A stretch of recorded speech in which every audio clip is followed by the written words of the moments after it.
जी हां, इस वक्त खबरों में आगे बढ़े उससे पहले आ रही एक बड़ी खबर। उत्तराखंड में सीएम पद की रेस तेज। धन सिंह रावत का नाम सबसे आगे, अनिल बलूनी और अजय भट्ट भी रेस में शामिल। कल सुबह 10 बजे होगी विधायक दल की बैठक। रमन सिंह और दुष्यंत गौतम पर्यवेक्षक के रूप में पहुंचेंगे। शाम 4 बजे त्रिवेंद्र रावत ने दिया इस्तीफा, अब दूसरे को मौका देने का वक्त। त्रिवेंद्र सिंह रावत का बयान, पार्टी ने मुझे बहुत सम्मान दिया। इस वक्त की बड़ी खबर अजय भट्ट, अनिल बलूनी, धन सिंह रावत सबसे आगे। अजय भट्ट और अनिल बलूनी के नाम की भी चर्चा। इस वक्त की बड़ी खबर।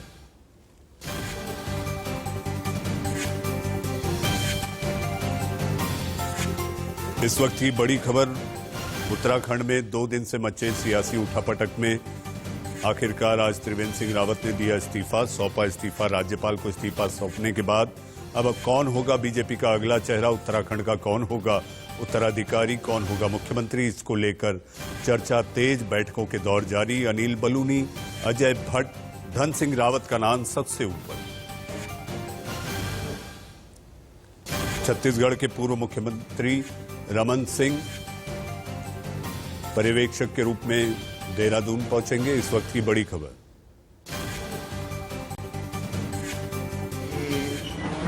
पार्टी मुझे इतना बड़ा सम्मान देगी, सोच भी नहीं सकता।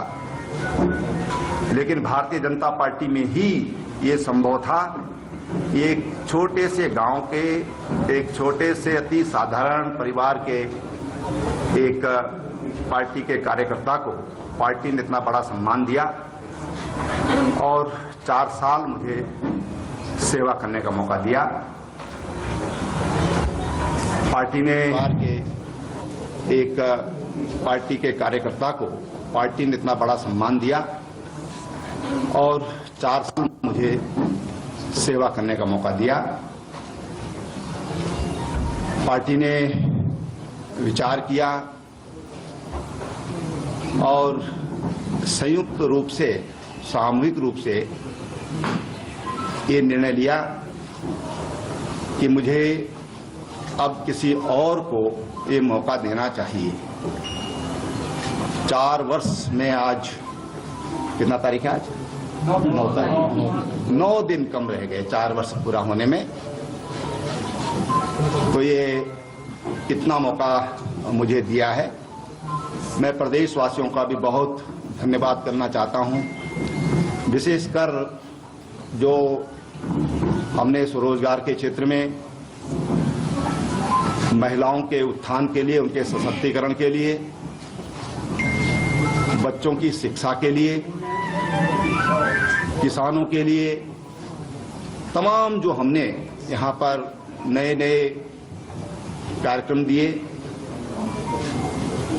ये 4 वर्ष का मौका अगर पार्टी मुझे नहीं देती तो इन योजनाओं को मैं नहीं ला सकता था। महिलाओं का पति की पैतृक संपत्ति में खातेदार के रूप में उनकी हिस्सेदारी और एक घसियारी कल्याण योजना, मुख्यमंत्री घसियारी कल्याण योजना, जो उत्तराखंड जैसे पर्वतीय राज्य के लिए एक अति संवेदनशील पहल है सरकार की। अब जिनको भी कल दायित्व मिलेगा वो उसका निर्वहन करेंगे। जी, आप सुन रहे थे उत्तराखंड के पूर्व मुख्यमंत्री जी त्रिवेंद्र सिंह रावत को। बीजेपी सांसद अजय भट्ट का नाम चर्चा में है, लेकिन उन्होंने कहा है कि वो सीएम रेस में नहीं है। इन सभी मुद्दों पर उनसे बातचीत की इंडिया न्यूज संवाददाता ऐश्वर्या जैन।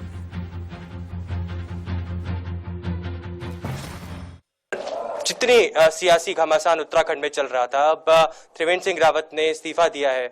क्या कुछ आप मानते हैं, क्यों इतना घटनाक्रम घटा उत्तराखंड के अंदर? लगातार ये बात की चर्चा भी चल रही थी कि अब कौन होगा अगला मुख्यमंत्री, क्या कुछ आप कहेंगे? देखिए, मैंने भी अभी समाचार सुना है, माननीय त्रिवेंद्र सिंह रावत जी ने मुख्यमंत्री पद से इस्तीफा दिया है।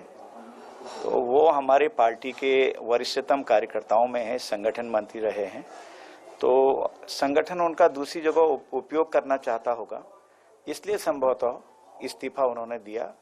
तो नेता हैं, हमारे नेता रहेंगे अजय जी, लगातार कई विधायक थे, कई मंत्री थे जिनका जो दिल्ली में आए हुए थे, दिल्ली में रुके हुए थे, हाईकमांड से बार बार चर्चाएं हो रही थी, उनको समन किया गया, फिर यहाँ पर काम से खुश नहीं थे, क्यों, क्या वजह हो सकती है इस पूरे?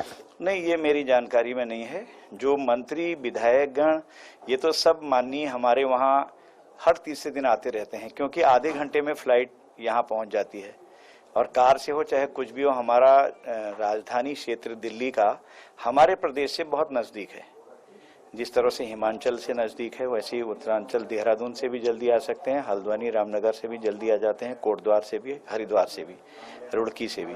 तो इसलिए आए होंगे, लेकिन इस तरह से कोई कहीं पर प्लानिंग करके आए हों, ये मेरी नॉलेज में नहीं है, मुझे तो मिले भी नहीं।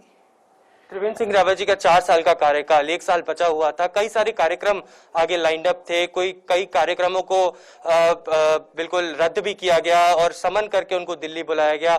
क्या खुश नहीं था हाईकमांड, मंत्रिमंडल? जो सारे खुश थे।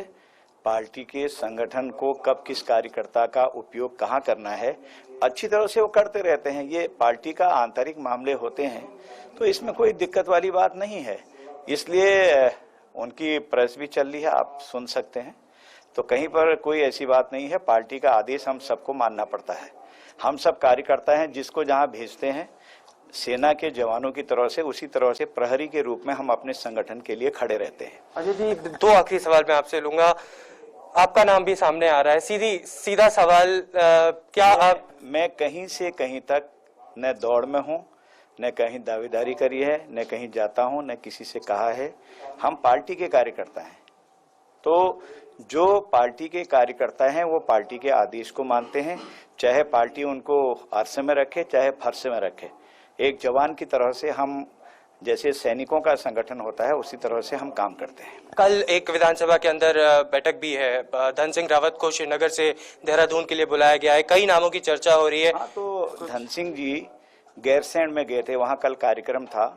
श्रीनगर से नीचे आना बहुत मुश्किल था, उनको अभी आना जरूरी था। माननीय मुख्यमंत्री जी इस्तीफा देने वाले थे, तो उन्होंने अपना हेलीकॉप्टर वहाँ जो था, हर मंत्री को होता है कि प्रोटोकॉल में वो मंगा सकते हैं, जल्दी में पहुँच सकें देहरादून, इस नाते से मंगा लिया हेलीकॉप्टर। शुभकामनाएं देंगे आगे आने वाले कुछ समय के लिए? जो भी होगा वो अच्छा होगा, जो भी केंद्रीय नेतृत्व करेगा वो अच्छा होगा और उत्तराखंड के हित के लिए होगा। बहुत बहुत शुक्रिया हमसे बात करने के लिए अजय भट्ट। साफ तौर पर कह रहे हैं कि जो भी होगा उत्तराखंड के लिए अच्छा होगा। अगले 1 साल तक और सरकार को चलाना है, क्योंकि नंबर्स पूरे हैं सरकार के पास, और आगे चल के जिस तरीके से भी जो हाईकमांड फैसला लेगा उसका पूरे तरीके से वो स्वागत करेंगे। कैमरा पर्सन मनीष खेर के साथ ईश्वर जैन, इंडिया न्यूज के लिए दिल्ली से। गीता का सार है। अजय भट्ट को आप सुन रहे थे, उन्होंने कहा जो भी होगा अच्छा होगा, लेकिन उन्होंने ये नहीं कहा कि जो हुआ वो भी अच्छा हुआ। सियासत है। जी आइए इस पर ताजा जानकारी के लिए चलते हैं न्यूज रूम, जहां पर हमारे 2 सहयोगी हमारे साथ शुभ्रा सुमन, जो बताएंगी कि आखिर त्रिवेंद्र सिंह रावत के जाने की वजह क्या है, और अतुल सिंह बताएंगे कि कौन हो सकता है उत्तराखंड का अगला चेहरा। सबसे पहले अतुल, लेटेस्ट एंड ग्रेटेस्ट, कौन से चेहरे पर लग सकती है मुहर? मनीष जी, देश का सवाल में जब आप ये मुद्दा उठा रहे हैं तो वाकई बड़ा व्यवहारिक है और बहुत लाजमी है, और यही सवाल उत्तराखंड के देवभूमि के हर एक शख्सियत के मन में है, वो आम जनता हो या फिर राजनीतिक गलियारों या फिर किसी और क्षेत्र से जुड़ा कोई व्यक्ति। और ना सिर्फ देवभूमि उत्तराखंड तक हम इसको सीमित रखें, बल्कि राजनीति करने वाले पूरे देश के उन तमाम पार्टी के लोगों के मन में भी है, खुद उस पार्टी के लोगों के मन में है, कार्यकर्ताओं में है।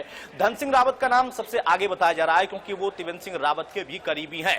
लेकिन जैसा आपने अभी गीता का एक श्लोक का उसका जिक्र किया कि अजय भट्ट ने कुछ तो कहा लेकिन कुछ नहीं भी कहा, इसलिए इसी को राजनीति कहते हैं। जो कुछ नहीं कहा है संभव वो भी हो सकता है, जिसने कहा है संभव वो भी हो सकता है, और कुछ ऐसे भी होंगे जो कुछ नहीं कह रहे, संभव वो भी हो सकता है। लेकिन नाम जो है वो 3-4 इस वक्त फिजाओं में है। धन सिंह रावत का नाम तर्क के आधार पर सबसे आगे है, व्यवहारिकता के आधार पर सबसे आगे है, उसके बाद सतपाल महाराज भी हैं, बलूनी भी हैं, और फिर उसके साथ साथ आपने एक और नाम अजय भट्ट का लिया। ये सारे नाम इस वक्त चर्चा में है, लेकिन ये माना जा रहा है कि इस वक्त जो बीजेपी का शीर्ष नेतृत्व है वो दो शख्सियत ऐसी हैं जो हर कदम पर किसी को चौंकाते हैं। बहुत सारे लोग दिग्गज राजनीति के जो बोल जाते हैं फिर बाद में नहीं समझ पाते हैं कि असल में हुआ क्या है। तो आप चौंकने के लिए भी तैयार रह सकते हैं, ये भी अपने आप में एक सवाल होगा। आज फिलहाल ये जो नाम था उस नाम को लेकर चर्चा तो हुई और धन सिंह रावत को तार्किक तौर पर कहा जा रहा है कि शायद ये सबसे व्यवहारिक नाम होगा, लेकिन फिर भी मैं कहता हूं कि हमें इंतजार करना चाहिए। जी अतुल, बहुत बेहतर तरीके से आपने बताया कि आखिर उत्तराखंड में आने वाले कुछ घंटों में क्या हो सकता है। हमारे साथ शुभ्रा सुमन है। शुभ्रा, आखिर त्रिवेंद्र सिंह रावत क्यों चले गए? देखिए, त्रिवेंद्र सिंह रावत के जाने की बहुत सारी वजहें हैं। अब विश्लेषण पार्टी को अपने भीतर करना है, लेकिन सबसे महत्वपूर्ण जो जिस तरीके से कामकाज पिछले 4 साल से चल रहा था उसका जिक्र खुद किया त्रिवेंद्र सिंह रावत ने जब प्रेस कॉन्फ्रेंस में नजर आए। लेकिन सबसे महत्वपूर्ण रहा जो ट्रस्ट बनाया गया, उस ट्रस्ट की वजह से जो नाराजगी दिखी गई, खासतौर से ब्राह्मण समुदाय में, वहाँ पर जो पंडे समुदाय हैं उनमें, वो बहुत बड़ी एक नाराजगी की वजह रही। हमें इसे ऐसे समझना चाहिए, मुझे लगता है कि दर्शकों के लिए थोड़ा सा आसान हो जाएगा समझना। जब बीजेपी मुख्यमंत्री बना रही है उत्तराखंड में तो दो जो समीकरण है वो बहुत महत्वपूर्ण होते हैं, एक क्षेत्रीय समीकरण और एक जातीय समीकरण। गढ़वाल मंडल और कुमाऊं मंडल ये दोनों बहुत महत्वपूर्ण है, दोनों को साधने की कोशिश पार्टी करती है और ब्राह्मण और राजपूत समुदाय, इन दोनों को आसपास इर्द गिर्द रख के नजरों के बीजेपी कोई भी फैसला करेगी आगे।